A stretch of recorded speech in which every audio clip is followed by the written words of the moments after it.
Cullen live in 1 minute.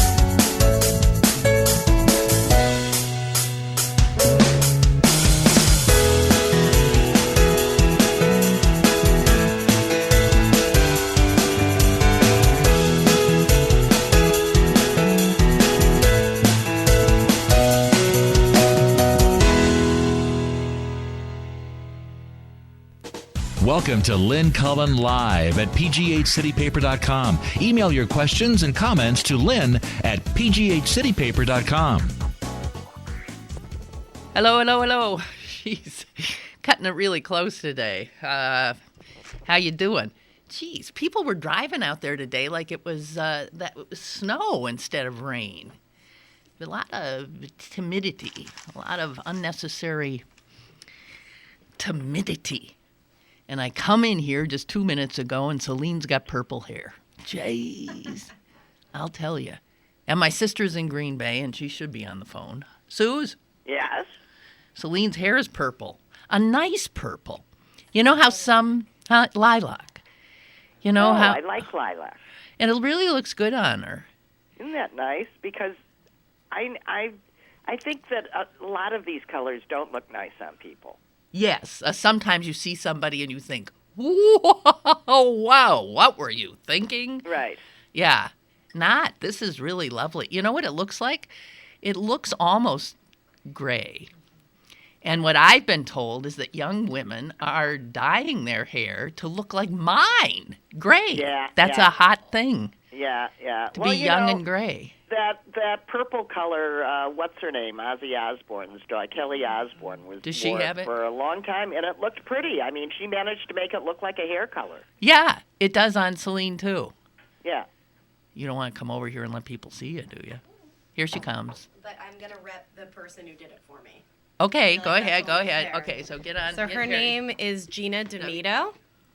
See? Her name's Gina D'Amito, and she works at Studio Raw. Okay. And she's great. There's a plug. See, it's really very subtle. Mm-hmm. It's very subtle because you still Almost look blonde. sort of red here. Mm-hmm. And then, lilac. Boy, can you imagine somebody? You know what, Susan? Imagine East High School, Green Bay, somebody come in with lilac hair, you would have been thrown out. Yeah, right. You would have been accused of, making a nuisance of yourself at the high school. Boy, things sure have loosened up, haven't they? Yeah, I can remember when my son got sent home for wearing a T-shirt that said "Naked Mole Rat" on it. You're kidding! No, it was middle school, and what was naked, wrong? The word "naked." That was apparently too much for middle school, and I got called. He had to turn his T-shirt inside out, and I called him up and I said, "Oh, come on! That's actually the name of the animal. Naked mole rat. Right? Really. Oh, God. Cut it out." What is it? And I said, all you're doing is embarrassing yourself by pointing out how prurient your own mind is. Yeah, that. Right. Dirty minds. Dirty little minds. God. Oh. So, Suze. Yes. I cut it really close, and I didn't even know I was cutting it close. I have a rental car because mine is in the shop, and the clock was wrong. Must have been wrong. I thought I was just taking my time. It has to be about 10 minutes off. Jeez. So, who knew? All right, so what are we going to talk about today? Actually, we got to talk about Mizzou a little bit. Oh, sure. Hey, but before we do, though, let's, since I talked about getting kicked out of school if you had lilac hair, let's talk about sexting first. Oh, okay. Because obviously I'm out of it when it comes to this, because I have now read that sexting is regarded by most teenagers as the equivalent of making out in the back seat. That's what it says right here. Well, I don't know what anybody expects. We've totally desensitized our children to all that stuff. Not to sound like a prude, but between television and computers, pornography is accessible everywhere. Nudity is accessible everywhere. I think it has more to do with how young people don't have any sense of a limit of in terms of personal. Well, certainly, the notion of privacy has disappeared. But even in regard to your privates, right. I guess that name's going to become quaint. Your privates. What do you mean privates? I just sent my boyfriend a picture of all my privates. Well, I do think that parents are a little clueless in this matter. For these parents not to know, not to be aware that sexting is major, that there hasn't been, this has been around for a while now. Yeah, but not to have conversations with your children about it is, you can't. I mean, listen, I had conversations with my children. Not that it made any difference, but you're right. Let's talk. But. Geez, I mean, this is what makes me now feel like really an old fuddy-dud. I have to admit that they say... Well, I don't understand where we go, how we can at the same time have all of these little girls that are totally traumatized by not having the right body, on the one hand, and on the other hand are taking naked pictures of the bodies to share with their boyfriends, or with everybody, not their boyfriends, with everybody, because they trade them like baseball cards. Baseball cards. Not just girls. And it's not just girls. No. Not at all. No, the boys are doing it, and then when they get caught, it turns what they got on their hands because of the way the law reads is dissemination of child pornography. And it's the most serious thing in the world, and they're all sex offenders. Well, in some jurisdictions, in some states, it's not in all states. Yeah, sexting your boyfriend, if you're under 18, will get you on those lists the rest of your life where you have to register as a sex offender. Well, obviously, the boyfriend who then shares it. Yeah, but here's the thing. Obviously, those laws have got to catch up with reality. Yeah. That cannot be. Well, but excuse me, let's go back. Your outrage should have come out about 2 decades ago when young men were being thrown in jail for statutory rape for consensual sex with underage girlfriends. With their girlfriends when, a parent would get upset about it. Yeah. And that person is, jailed. That person is a sex offender for the rest of their life. I mean, there's a lot of people stuck on a lot of lists where they shouldn't be. Lists are, by definition, problematic. Yeah, they're like zero tolerance crap. No? Well, they're not only that, but they're sort of, to me, it's, the concept of doing a crime is that you do a crime, you are punished, and then you're done.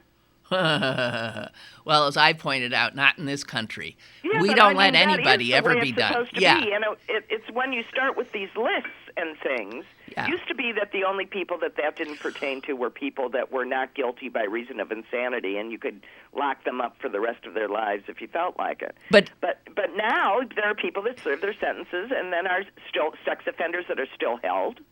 Well, but the thing is because real sex offenders are their recidivism rate is huge. I mean, there's no cure for the disease of pedophilia, right? And so even if they serve their time and get out, there's real concern that they're going to do it again And they often do, which is where the lists came from. We got to know where these guys are once they're out. Excuse me, but I would simply argue that talk to me about the 4-time felon. Why do we have 3 strikes and you're out? The recidivism is across the spectrum, every crime, yet some people get to go out and rape again, or go out and assault and burgle again, or, go out and murder again. And they aren't on any damn list. I'm aware of 2 lists. I'm just saying that, there's the don't fly list. There's the don't fly list. And you don't even have to have had a crime to be on the... You just might have the misfortune of having a popular Arabic name. Yeah. There's a no-fly list, and then there's the sex offender list, and I'm not aware of any other lists. Somebody let me know. So the thing is the other thing about sexting and these kids as young as, middle school, the schools aren't doing sex ed anymore. So these kids, you think, they have access to all kinds of information. The fact is they don't know a damn thing. They're as clueless as kids have always been, and in fact misinformed. So there's a piece in the Times today suggesting that texting might be the way to at least make these sexting kids a little safer, in that I know the Planned Parenthood of Western Pennsylvania is about to launch a wonderful program in which any kid with a sex question would text a high school kid who's been trained, and the kid responds to their questions after the response is vetted by somebody at Planned Parenthood as being correct. There's a lot of online, there's a lot of kids that have taken the forefront in doing this, so that there are, some of these internet kid stars are people that have started these forums, where for depression, for, to deal with suicide, talking to trained peers. Yeah. And that's, I know, we've been, at Planned Parenthood here, been working on this program for a long time, and about to get it out and underway. And it's very exciting, because it's kids helping kids understand, and with no apparent, grown-ups involved. So, but there seems to be, a wholesale, adult throwing up of hands, and in all of the usual ways that information is imparted. And part of the problem is because parents don't allow it. You can't teach my children sex education. I don't want them. You can only teach them abstinence. I'm going to take my child out of that class. You may not show that, and yeah. And now, and this is the reward, folks. Oh, dear. Somebody just sent me Michelle Bachman's latest screed. Remember Michelle Bachman? Yeah. At this time, 4 years ago? She was considered a front runner. Yeah. Remember, she was for a while there. Right. Michelle Bachman. She was a front runner. She says that Israelis had better convert as soon as possible because the rapture is coming on fast. And she says, we recognize the shortness of the hour. And that's why we, as a remnant, want to be faithful in these days and do what it is that the Holy Spirit is speaking to each one of us, to be faithful in the kingdom and to help bring in as many as we can, even among the Jews. Share Jesus Christ with everyone that we possibly can, because again, he's coming soon. Jeez. Christians United for Israel. God. With friends like for Israel without Jews. With friends like this, Who needs enemies? That's all I'm saying. There's only one problem with Israel. It's filled with Jews. We'll have to convert Yeah, them. we love Israel, but we got to do something with these Jews. It's a Jewish problem. They got, okay. So, it says right here, Christians United for Israel. These are evangelicals. And the reason they do is because they think Jesus can't come back until, the temple is built in Jerusalem again. It's headed by a Texas pastor who wrote in a book in 2006 that Adolf Hitler was a half-breed Jew sent by God as a hunter to drive Europe's Jews back to the only home God ever intended for the Jews to have. That'd be Israel.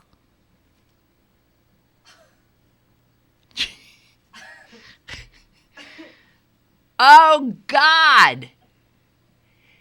And it says right here that Benjamin Netanyahu has had actually a warmer relationship with this lunatic fringe than with the Democratic Party. In fact, Bachman, is a member of this Christians United for Israel, and she met with Netanyahu just 2 years ago. Oh, God. Oh, dear God. All right, you Jews, get on the stick. You better find Jesus fast, because otherwise you're dead. Susan? Yeah. No. Getting grumpy. No, that whole thing, and I know you don't want to talk about this now, but it's when the president of Mizzou resigned, his resignation speech was left something to be desired, but it ended with a Bible quote, which always, first of all, at a public university seems out of place to me. Not if you're in Missouri. But second of all, it's uttered as a sort of a reproach. God's on my side. I'm leaving, but God's on my side, and shame on you. I didn't hear the whole speech. Oh, God. It was like, ugh. I got to tell you, I find that what happened at Mizzou fascinating.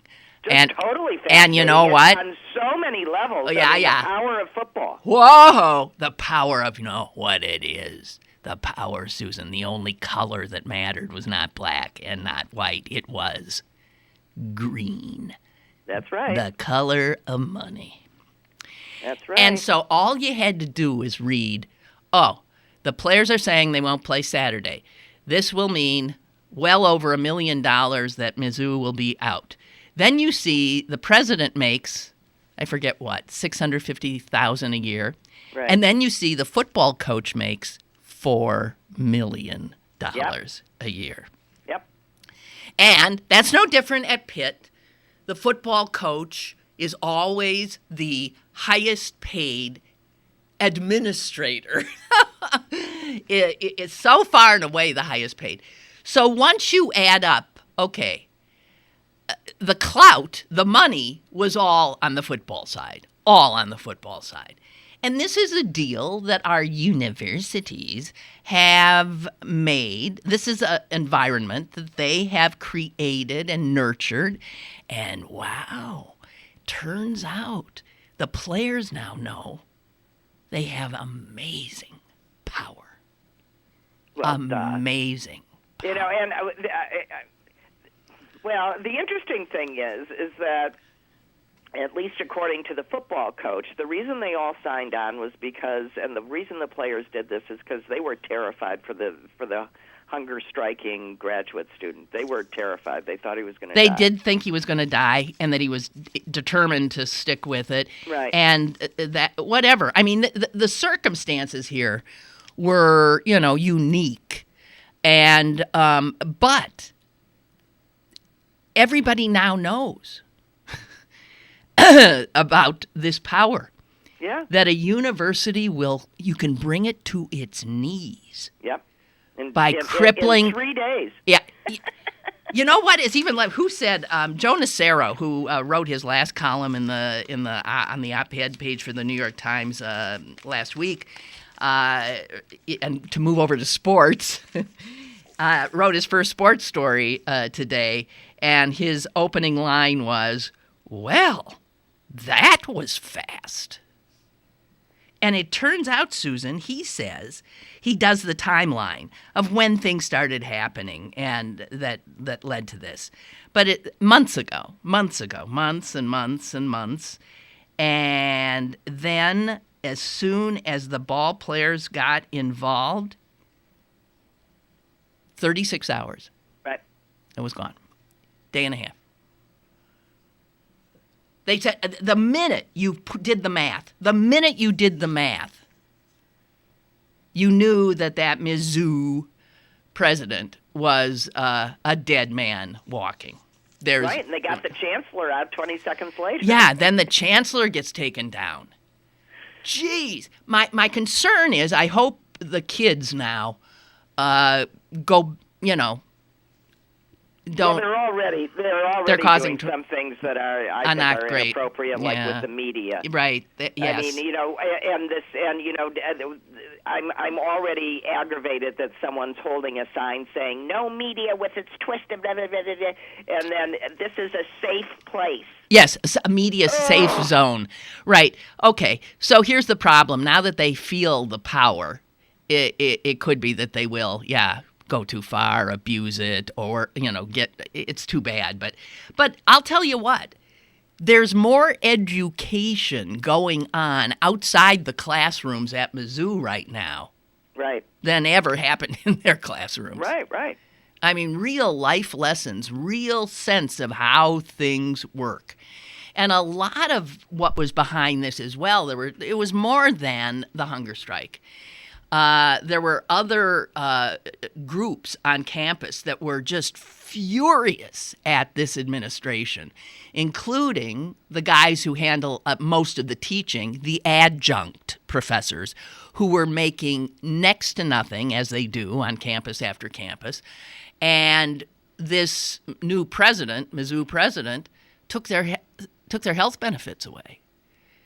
And all hell broke loose, and he eventually put them back. He did more stupid stuff, but he was a businessman, and he was made the president because they wanted him to do what business guys do, which is rape, pillage, burn, and, save all the money you can.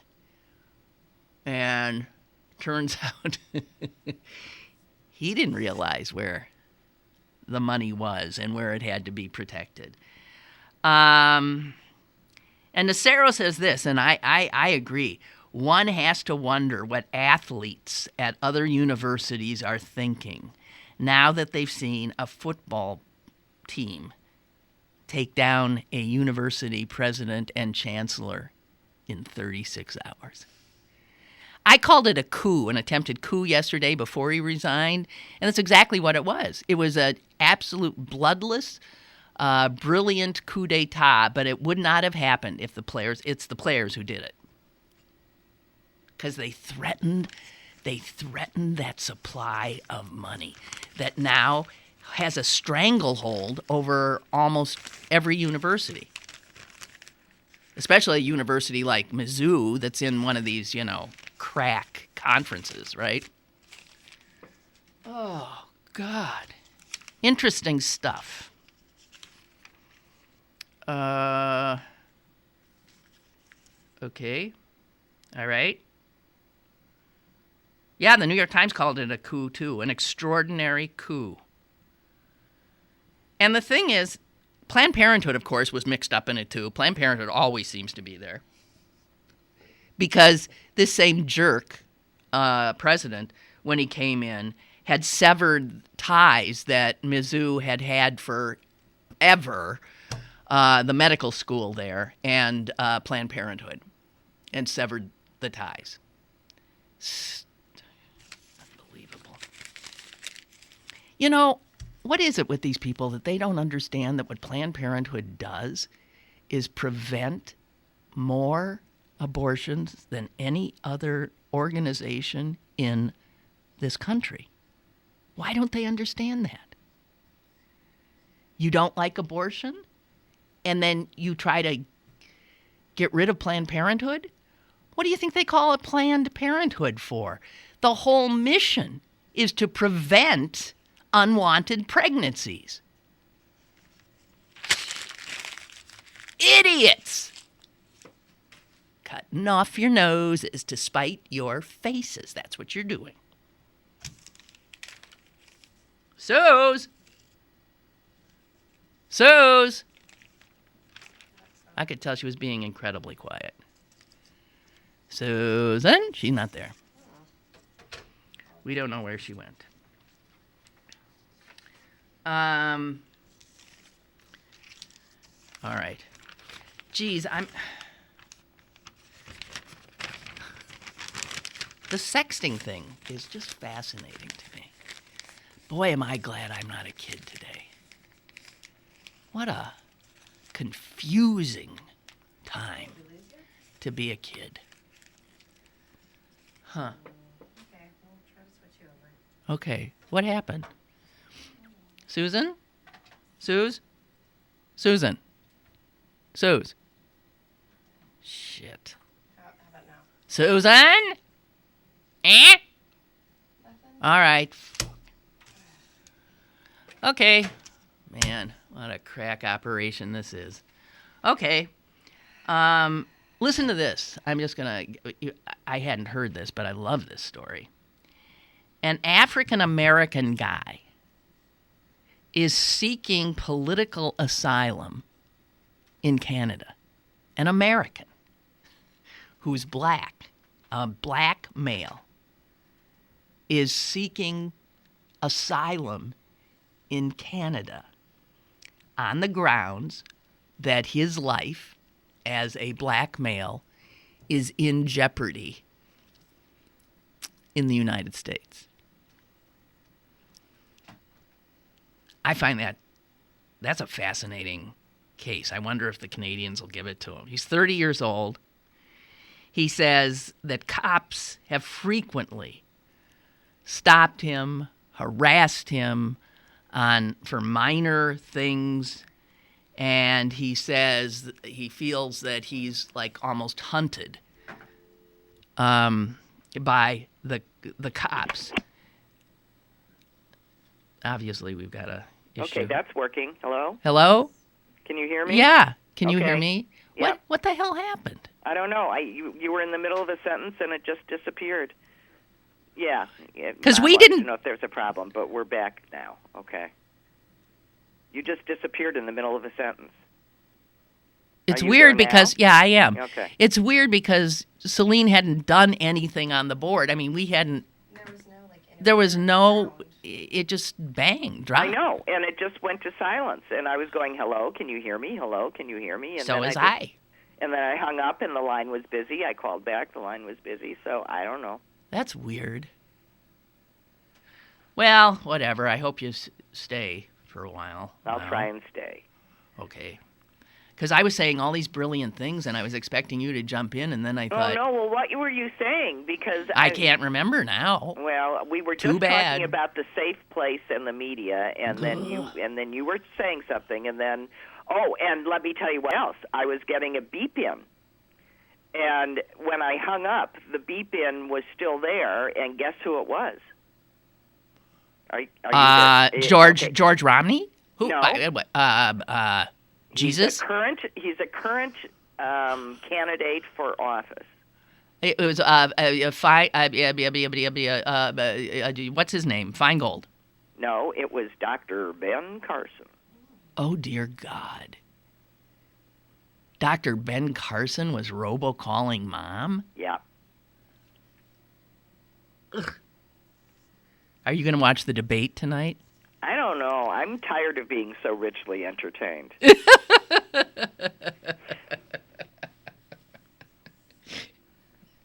Well, you have to Really, admit. it's getting to me. And when the protesters and the Republican candidates have one thing in common, and that's that they're both complaining about the media. I've had it. Yeah, really. I mean, Really? anytime that you find yourself as a protest movement on the same side as those bunch of clowns, As Ben Carson. you need to look at what you're doing. Yeah, I know. You're on the wrong. How did the media? How'd they get? I don't know. And do you know that there was a media Susan, professor in the midst of this pushing a student journalist out of the way and calling for muscle? No. And she's a professor of journalism there. Oh, here's where that campus, politically correct, you can't trigger me here stuff maybe it collides with. It just doesn't make any sense. Here's the thing. Here's my guess is that their disdain for media is not because of media like us. It's that they have been vilified and, raked over the coals by conservative media. Maybe those are the guys they, talk radio and one of the few things that the University of Missouri is known for is its top-notch journalism school. That is true. Mizzou does have you're right. And so I find that whole thing just a little weird. Totally weird. And unsettling. Uh-huh. Well, we'll find out. And more. I'd like to remind people that, the Fourth Estate, it plays a huge role, even when they're being bad. In maintaining our democracy. In maintaining what's our left democracy. of it. And it's why they have a place in our Constitution. Yeah. And it's in that First Amendment, not the Second. Right along with those students' rights. Oh, dear. Okay, Susan, so here's what I was talking about when you were gone. I love this story. There's a 30-year-old black American guy who's seeking political asylum in Canada on the grounds that police racism in the United States has placed him in jeopardy, and that he is fearful for his life as a black man. Isn't that a great case? I think I can't find. I think it's a defensible claim. I do too. That's why I think it's fascinating. His name is Kyle Canty. He's 30 years old, and he told Canada's Immigration and Refugee Board that the fear for his life that he has is well grounded. I think he meant well-founded fear. That he's been stopped many times, harassed by cops. He sees what has happened to other black men who did not have weapons on them, and they're now, they're dead. And he says, I got to get out of here. I'm going to get killed. And Canada is considering his request for refugee status. Well, it puts Canada in a difficult diplomatic place. But I'd love them to say, listen, this is difficult, but according to the rules, this fits, and we got to do it. Okay, yeah. Well, it's not like I think you'll see a huge, you see a string of black male refugees heading north of the border. You never know. What a time we live in. You never know. All right. I'll be interested to see what Justin Trudeau does. Well, it's not his call. It'll be the... No, I just mean in general. Oh, in general. Right. Yeah. So, I read a story about his mom the other day. Did you? Yeah, did you read that in the New York Margaret. Times? She was... Poor thing. Yeah. So she was married to Pierre Trudeau when she was all of 22 years old, and he was 51 or something. I thought it was funny the way she said when she first met him, she said she didn't like him. He had old toes and old skin. He had old skin and old toes. How unattractive. Ugh. But then she fell in love with him, and she was a Right. beautiful young thing and a wacky hippie. She was just a hippie. And she became first lady, and God help her. And then it turns out she had, Susan, what's that? I'm sorry. I'm just trying to get my dog something so he doesn't make a noise. I'll be out of there in 2 seconds. But where are you? It sounds like you walked out into a freeway. No, that was the washing machine. Oh, okay. Okay. So, where was I, Margaret? Oh, so it turns out now we find out that she didn't know it then. She had bipolar disease, and it was not treated. No, she was manic most of the time. Manic most of the time. And she pretty much did sort of abandon her children. Yeah. Justin, the new prime minister, being the eldest, and went off to party. She went to New York and wanted to become a photographer, so she studied with Richard Avedon. She hung with Andy Warhol. She partied with the Rolling Stones. I mean, she was all. Well, remember last week we were wondering what happened to her. And this is what happened to her. She found out that she was sick. Mm-hmm. She And was hospitalized a number of times. Yeah. Yeah. She was really sick. Yeah. So now she sounds like she's got her stuff together. Well, she claims that she's, cured, which Yeah. Well, she's medicated. yeah. And she's what? She's my age. So we're the same age. Well, you never know. I mean, did you see the article about schizophrenia and the treatment thereof? Where we used to just blast. If you took the drugs, you were basically just made into a marshmallow. Yeah, put Thorazine to within an inch of your life, and you couldn't do anything and could sit there and drool.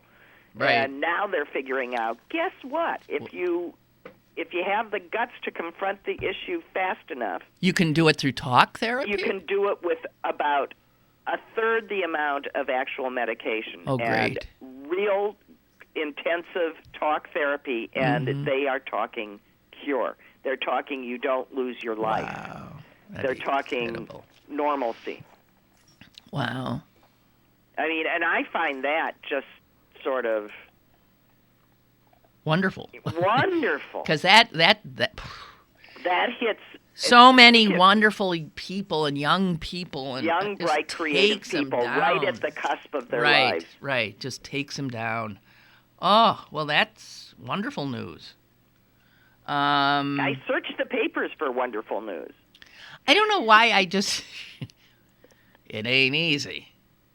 So I got to tell you, I was at a restaurant last night with some friends, and I was gorging myself on all kinds of foods that I have been told will kill me dead. And then one of the people at the table, who never orders dessert, says, "Let's get s'mores." S'mores were on the menu for dessert. I said, I never liked them. I hate them. I ain't going to eat them. But the s'mores came. And what comes is a fire, like a little pit with fire and all the other makings, marshmallows, graham crackers, and Hershey chocolate. And we got in a big argument about whether you burn the marshmallow or whether you just brown it. Why would you argue about that when it's clearly personal preference? Because we'd been drinking. That's the answer. Okay. Just checking in. Okay. And so I stabbed one of these marshmallows, and I started, and all of a sudden, I did set my hair on fire.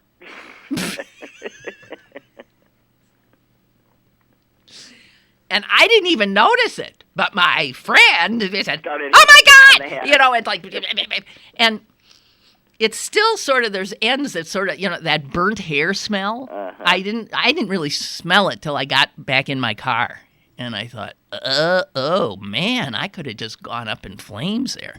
It's a dangerous dessert. Did you ever like s'mores? I do like s'mores. They're too sweet. Well, too much sweet. I like roasted marshmallows. I like graham crackers. I like Hershey Chocolate. bars. So there's no reason why I wouldn't like it all together. But I like to burn my I burn marshmallow, my marshmallows and then, too. So that the outside slips off, and then you're left with the pristine White gooey goo. inside. Right. And lots of black crust attached to your Yeah. lip. Well, see, you would have been on my side in the fight. Right. And now I don't like this exquisitely brown, just right stuff. Yeah. That's not it. That's not it. No, and but I'm the kind of person that likes all those carcinogens that come with the burnt. Me too. What's better than carcinogens? I ask you. Toasted carcinogens. It's Toasted right up my alley. carcinogens, especially if it's like on a big hunk of red steak. Huh? Huh? Is that not heaven? Huh? And it'll get you to heaven faster. You just keep eating that stuff. Where, if we're lucky, you'll be able to meet Cheryl Bachman. Not Cheryl. What's her name? Oh, Michelle. Well, no, Michelle. Michelle Bachman. Michelle Bachman. Well, I'm going to be one of the Jew holdouts. Not that I'm that religious, but I'll be damned if these quacks are going to, what? Because they want Jesus to come, I'm supposed to, go to Jerusalem and build a temple? Fuck them. I'm not going to, you know what? Yeah, you build a fucking temple. Here's what they should do. Convert to Judaism and then build the goddamn temple and then convert back to Christianity, and you did it all yourself. And we don't have to be bothered. But can I ask, a question? So the reason that Jesus won't come until there's the second temple, doesn't that mean that he's Jewish? Well, he is Jewish. Well, I know, but I know he's Jewish. Do they know he's Jewish? Oh, so when he comes back, he'll have to kill himself? Yeah.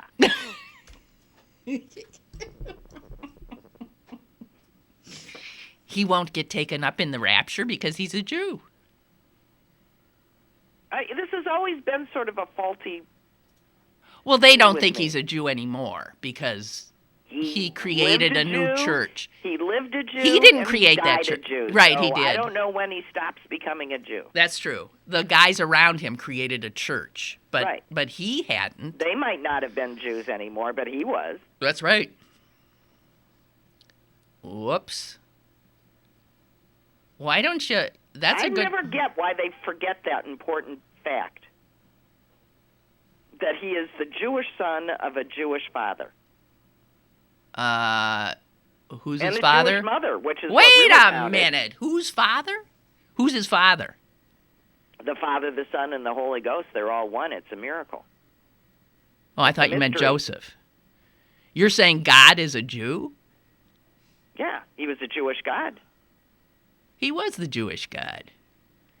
I might be onto something here, Susan. I'm going to send you off to theological seminary, and because you've got the makings of a minister. Wouldn't you like to be? No. Okay. Yeah, well, when it comes to faith, nothing makes any sense. No. But, yeah, I never thought of that. So... How could you never think of that? Well, what? The rapture... It's a sticking point for me from the very beginning. Jesus comes back, and then all the Jews and the Buddhists and the Hindus and the atheists die. But if that's true, then he dies. Because he's a Jew. You're right. He never said he was anything but. Maybe Michelle Bachman's calling in. We do have a call. Hello? Hey, an interesting conversation on Jewish Jesus. Yeah. Either you two read that book by, was it Reza Aslan or Aslan? Oh, yeah, what's his name? Reza I know, yes. I haven't read it. It's called Zealot. Yes, about Jesus. Yeah, he was a Jew. He was a Jew! He was born a Jew.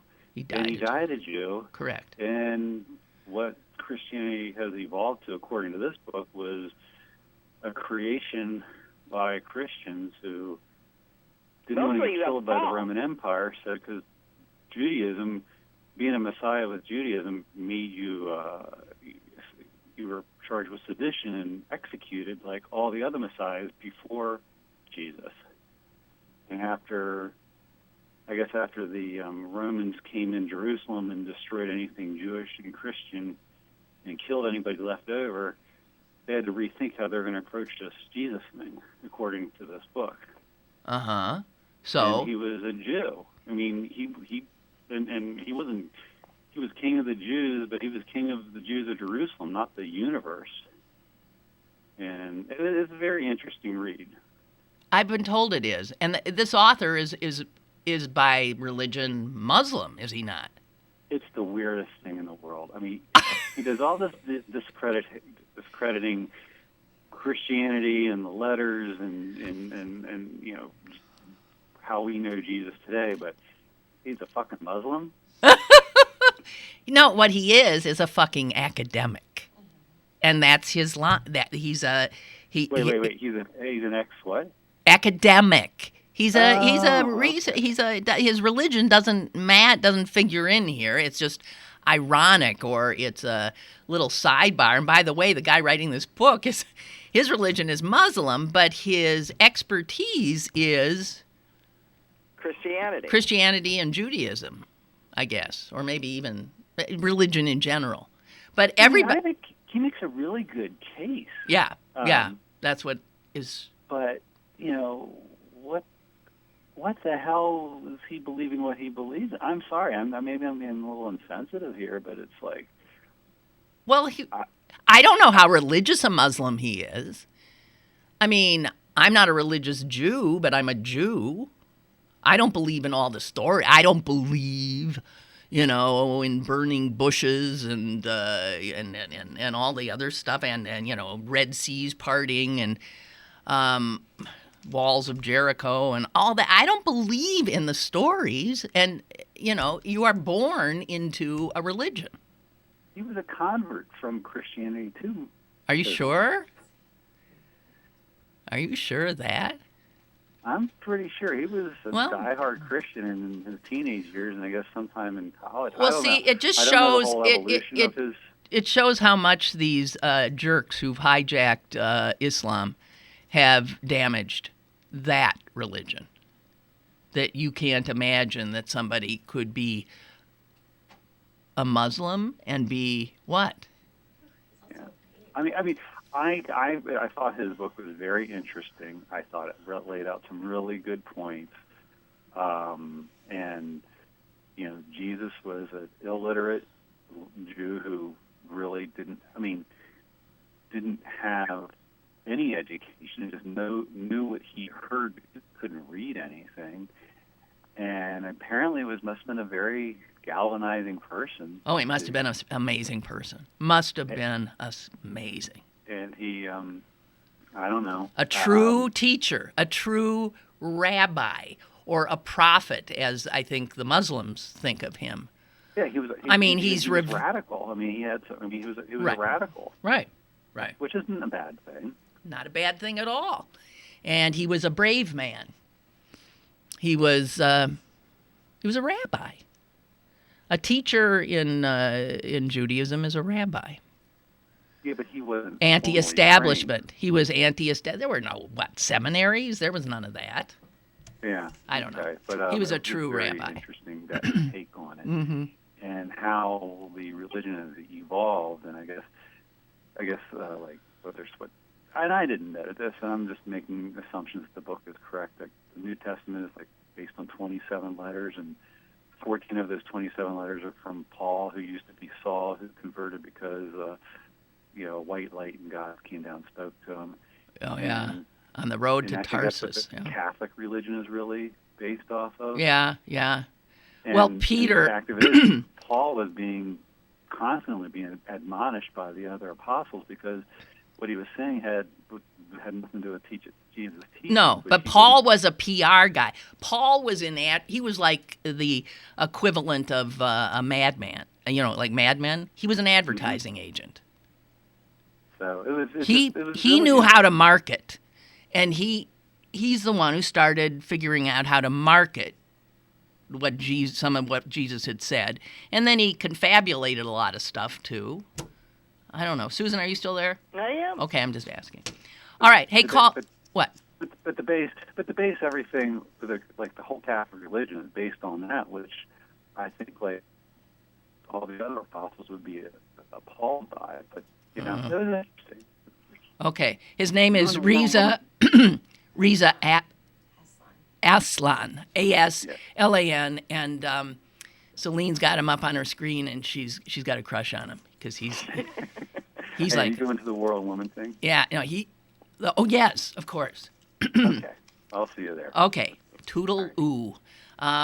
He's good looking. So he's good looking and he's smart. And an incredible academic background. I mean, really impressive, huh? Yeah. So he's a smart cookie. Harvard Divinity School. Iowa Writers Workshop. And he was a Truman Capote Fellow. Oh, my God. Santa Barbara and Santa Cruz. Okay. So he's a great writer then, and he's brilliant. And his field is religion. Does it say anything? Was he born a Muslim or did he convert? He was born Muslim. He was born Muslim. Yeah, he's a nice-looking guy. Yo, you looked him up now, too? Yeah. All right, we all got the hots for him. You gonna buy his book? No. Well, what really, how Christianity came to be and how it was, sold by the people who were selling it, Paul, mostly, is a fascinating story. But Jesus would probably not recognize a lot of what Christianity is as his teachings. Hello. Hello, hi, Lynn. Hi. Hey, I wanted to say to you that this Ben Carson was saying that the Ark was built by amateurs. No, I don't buy into the whole Ark thing. I'm not sure anyway. But for one thing, Built by I amateurs. read some things where they said that he consulted with, he worked with master carpenters, and even if he built the Ark by himself, to build an Ark or a shipbuilder, you're not an amateur carpenter. Well, For me, okay. I've done carpentry all my life, and you got to know what the hell you're doing. For him to say that was built by an amateur, because he was saying he's not a politician, and you don't need a politician in the White House and all that. And he was saying, and Noah didn't know, wasn't a shipbuilder, but look what he did. Yeah, he was an amateur. He was an It built amateur. by an Noah was an which amateur. He wasn't. There's no way he could build a ship. Let me tell you, Noah didn't build any ship. Yeah, I know. He might have built a ship, but he I'm couldn't. not even sure if I He buy couldn't it. round up. Where'd he get? I mean, he's in the Middle East, right? Where's he getting half the animals, huh? Where's he? I mean, the whole thing is so absurd. You can't even. Come on. Yeah, but Ben also says that the pyramids were built to store grain. Because of Joseph. Joseph, For had the 7 dream. years of lean and the Yeah. 7 years of... He said to the Pharaoh, you got to store grain. So then the Pharaoh went and built all these, and they threw an occasional mummified Pharaoh in to the grain. Well, do you know where Jesus, when he walked on the water? Yeah, I was there. I mean, Oh. not when he walked on it, but I was right where he walked on it. I put my foot, I went right down myself. Oh, okay. Well, they were saying that there was stones. No, they've proven a lot of this stuff that he walked on, and you couldn't see them. Oh, well. I mean, they've proven like the burning bush at that. Yeah. Well, then a lot of people can come up with explanations. How did he do all the fishes and loaves thing? Yeah. How did he raise a guy from the dead? He wasn't really dead. He knew CPR. I don't know. Listen, He wasn't dead, probably. you can't go up. You cannot. You either swallow this stuff hook, line, and sinker, or you look at it as metaphor and parable and some kind of, structure for guidance. Those people who really believe, they blow my mind. Because a lot of believers are very smart people. So it doesn't have to do with intelligence. It has to do with a capacity to accept one of these bizarro Faith. stories. It's called faith. Faith. It's called faith. Jeez. Fairy tales. Yeah, I agree with you.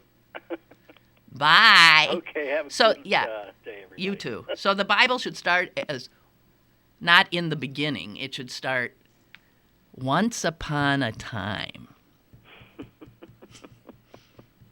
Once upon a time. No, Ben Carson believes that, he believes literally. So everything, he believes the snake and the apple and Eve being made out of Adam's rib. He believes all of that stuff. And no one would say he's stupid because he's a great pediatric neurosurgeon. But that just goes to show you there are different kinds of intelligence.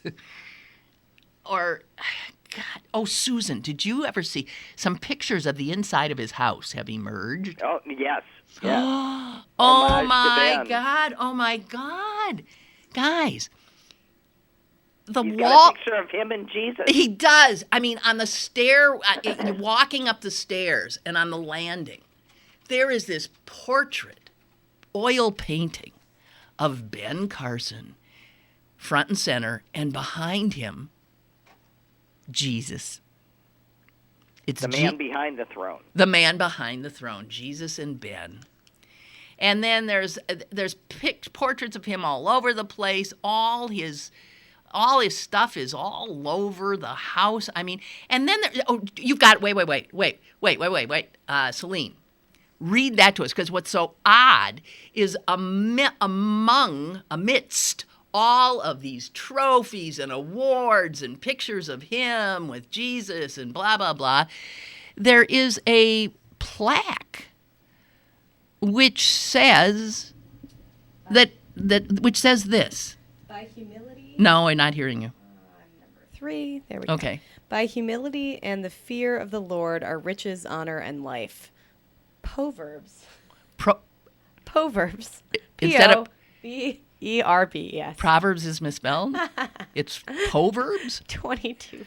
Oh, dear. But it's what? So for humility, it's about he put up a thing about humility in the middle of all of this self-aggrandizing, me and my homie Jesus hanging here on the landing together. Celine just saw it. Her mouth dropped open. Isn't that not the funniest thing you've ever seen?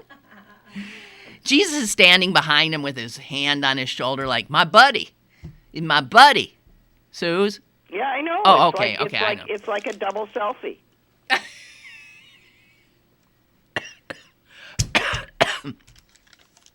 I don't know why we're laughing at any of this. No, I gotta tell you, when I clicked over and I heard his voice, it was weird. I didn't like it. No, that whispery voice. Hi, Susan.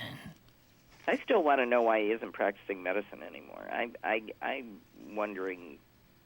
No, because somebody wrote a great thing about he's decided to be a businessman, and what he's selling is himself and his story. Every bit as much as Trump. They both have the same thing. He is the product, and that story, his life story, which is under attack now, is what he's got going. He seems to have made up, right? Yeah. Oh, and speaking of Christians and stuff, you do know about the outcry over the Starbucks cups. Are they the work of the devil or something because of the color? Yes, they're red. They're red.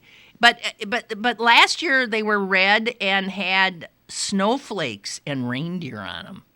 This year they're just red. And so here is what an event. It's a war on Christians. That's right. So here's one on the internet, social media. All hell broke loose. And here's one tweet. Starbucks removed Christmas from their cups because they hate Jesus. Jesus was never on their cups. Reindeer were. Jesus now is... Same thing? Yeah. Snowman, Jesus, it's all reindeer. The same thing. It's all the same thing. And any pine tree is a Christian symbol too. I mean, it's all just been appropriated. That's right. So then I read that and I just think my head starts hurting. But then you read the guy, the graphics designer from Starbucks, and what he says in retort.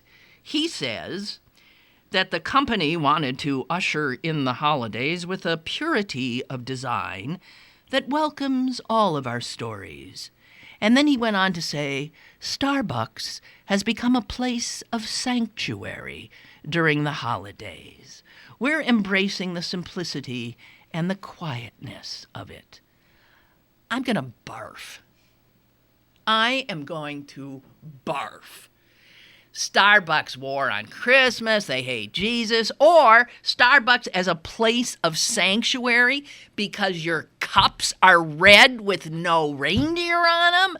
I mean, I want to blow my brains out. I really do. People are insane.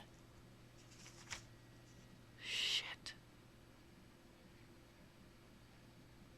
How do you survive in the corporatized America with this kind of lingo? How do you learn to talk like that?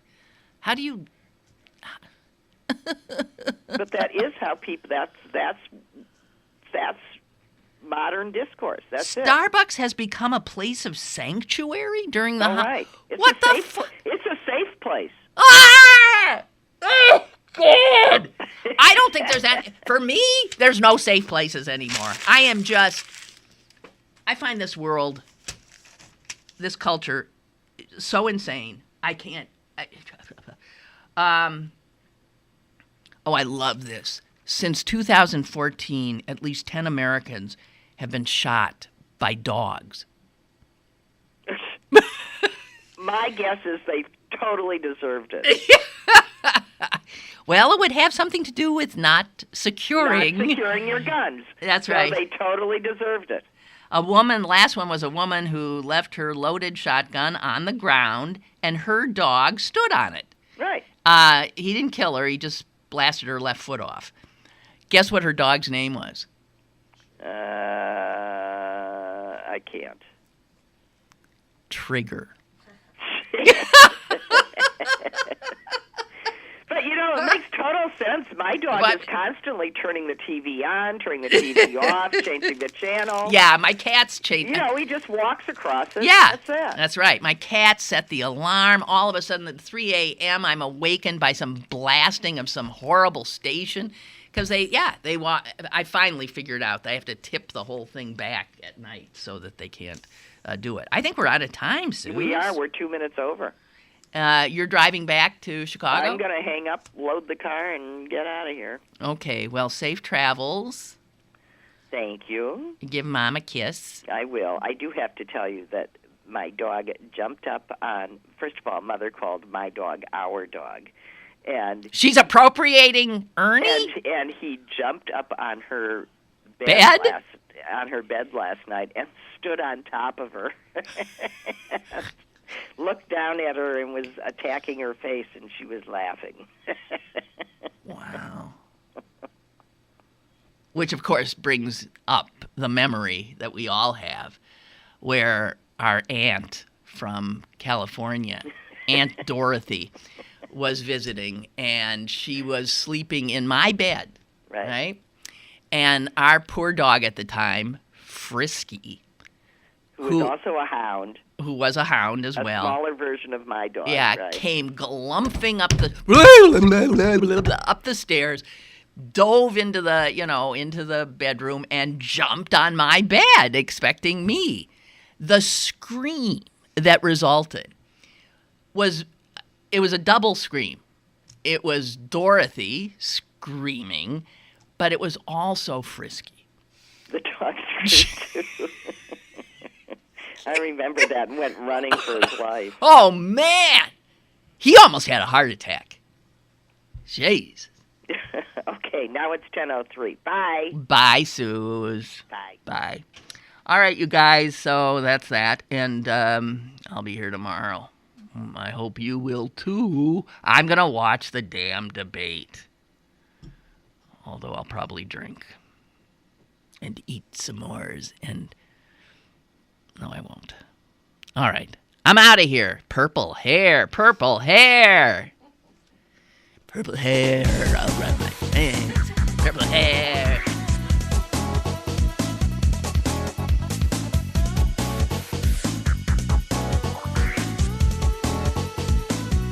Lynn Cullen Live, Monday through Friday from 10 a.m. to 11 a.m. and archived at pghcitypaper.com. The opinions expressed on Lynn Cullen Live are those of the host and do not necessarily reflect the viewpoints of Pittsburgh City Paper, Steel City Media, and its advertisers.